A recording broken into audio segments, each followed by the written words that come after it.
این هفته خبر تو خبر داره براتون از شیخ بری که رفت نیویورک و تو سخنرانیش تا دلتون بخواد هاپ هاپ کرد. به ائتلاف امید هوپ هوپ هوپ، یعنی ابتکار صلح هرمز پیس اندیور دعوت میکنم.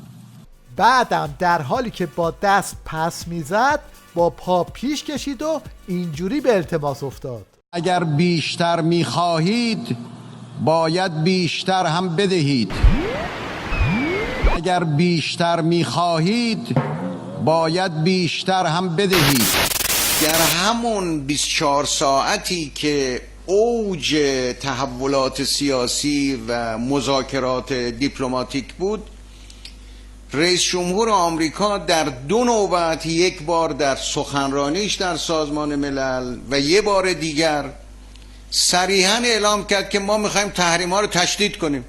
باند رقیبم بلافاصله دوریالیش افتاد و اینجوری توی تیویریش پته شیخ بری رو ریخ رو آب و گفت حاج حسن با این حرفش پالس عقب نشینی داده. این کلام یعنی عقب نشینی از مواضعی که ایران داشت. ایران میگفت در برجام هیچ تغییری نمیدم، باید برگردی تو برجام یا تحریمو بردار.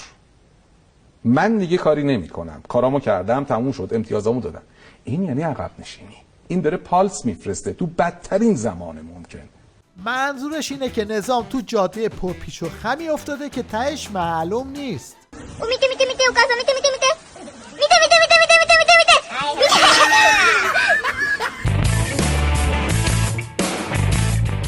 درسته که تو این سفر کشکم نصیب شیخ بری نشد، اما تا دلتون بخواد عکس گرفت و قش و ریسه رفت.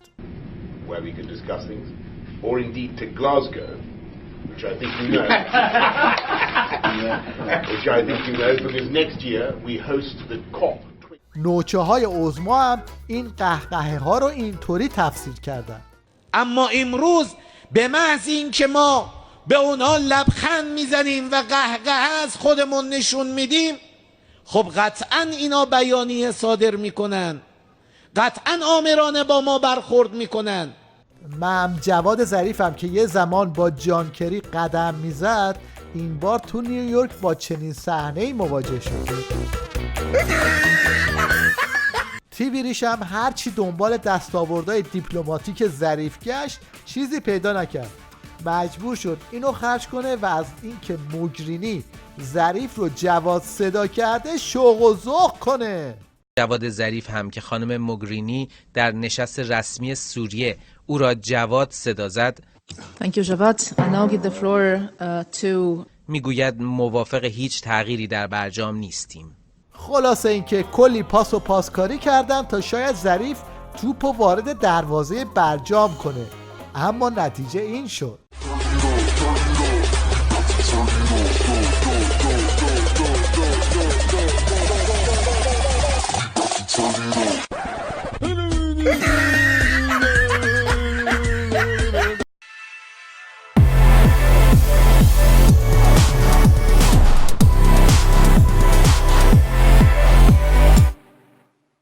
رئیس دفتر شیخ بری هم برای اینکه صورت رئیسش رو با سیلی سرخ نگه داره طبق معمول به این قمپوزا متوسل شد.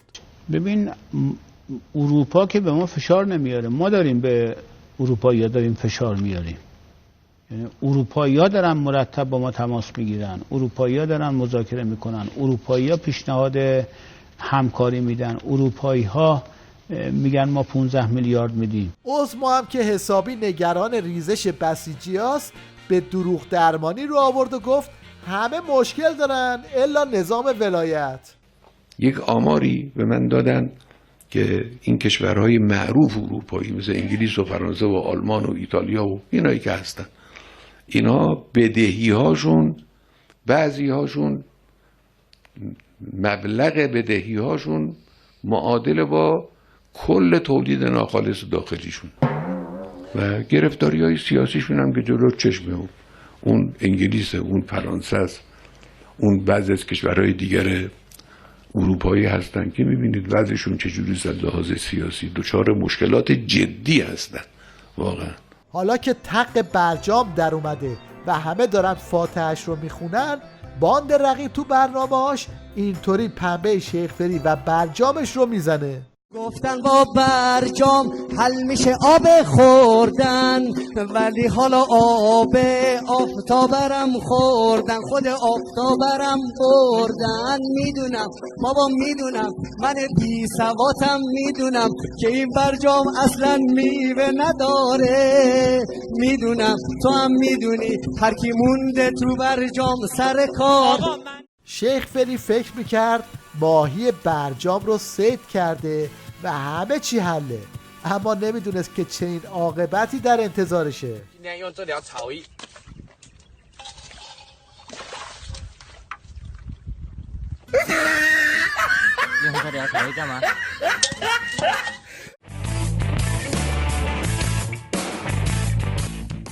مشنگستان هفته رو با این سرتشتک سرمشنگ شروع میکنیم که همچنان تو فاز لاتبازی و عربده کشیه. ما به مرز نترسیدن از هر قدرتی رسیده ایم، در دفاع مقدس آن را اثبات کرده ایم، امروز هم آن را اعمال میکنیم. ما وقتی میزنیم میگوییم.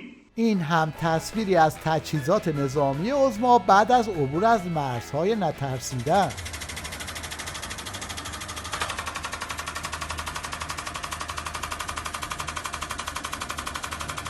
اگه میخواد یه تصویری از اوضاع خیت نظام داشته باشید، همیشه یه سری به استبل ولایت بزنید. بفرمایید، توهین نکنید دیکتاتوری. یه چیزی یاد گرفت، دیکتاتوری شما هستید تو کشور این بساط رو انداختید. حالا ما چیزی بهتون نمیگیم، چه زبون دارم اینجوریه، به همه هر چیزی در خواست گفتیم. ما دیکتاتوریم یا این نوع مدیریتی که اینجوری باعث میشه که هیچ کسی نتونه از وظیفه قانونیشون انجام بده. اگر اجازه میدادید تو این مجلس حرفهایی که گفته بشه مردم به عنوان اعتراضات غیر قانونی تو خیابونا جمع نمیشدن. من چند بار به شما عرض کردم. این هفته یه شاه دزدی پیدا شد و خونه یکی از دزدای عضو مجلس آخونده رو زد. حالا چقدرشو خودتون بشنوید. خاطر این پرسیدم که منزل یکی از نمایندگان محترم مجلس رو دزد زده. اول گفتن $200,000 برده بوده با 400 میلیون تومان پول نقد. بعد تکذیبی ساده شد، گفتن نه بابا $200,000 نبوده، 250,000 یورو بوده. بالای 10,000 تا پولشویی محسوب میشه. اعلام کردید که آقا چرا 10,000 تا دارید؟ ما باید تو سنا ثبت بشه. ثبت کرده بودید. شما نیاز ندارین ثبت کنین. میگم دیگه خوش به حالتون. 250,000 یورو و 400 میلیون موجودی در منزل بوده. حالا جای دیگه متکار نمیدونم چقدر توش بوده. بریم کتاب داریم. این نماینده دزدی که این همه پول تو خونش انبار کرده بوده همونیه که مدتی پیش تو صحن مجلس علیه اشرافیگری گلو پاره میکرد و از این افهام میومد. دولت بایستی جلوی ریخت و پاش را بگیرد و با اشرافیگری مبارزه کند و در این راستا بایستی خود پیش قدم تر باشد و امروز مردم ما را تبعیض‌ها رنج می‌دهد. این هم یه آمار دیگه از دزدی‌های رژیم که فیوز هر شنونده‌ای رو میپرونه. تو سال 95 دقت کنید، فقط تو سال 95 ما 2.5 برابر کشور و قطر بحرین رو هم تو کشور زمینخواری کشف شده. فقط کشف شده، بماند اون چیزایی که کشف نشده غیر رسمی بودن و قوه قضاییه نتونسته شناسایی کنه. توصیف آخوندهای حکومتی رو از زبان این آخوند تانگه بشنوید. خیلی سخته امروز ایمانش آدم حفظ کنه، چون حرفای گاهی وقتا از عمامه به سرا زده میشه. شیطون گاهی وقتا بعضی از حرفاشو از طرف کسی که عمامه رو سرش بوده زده.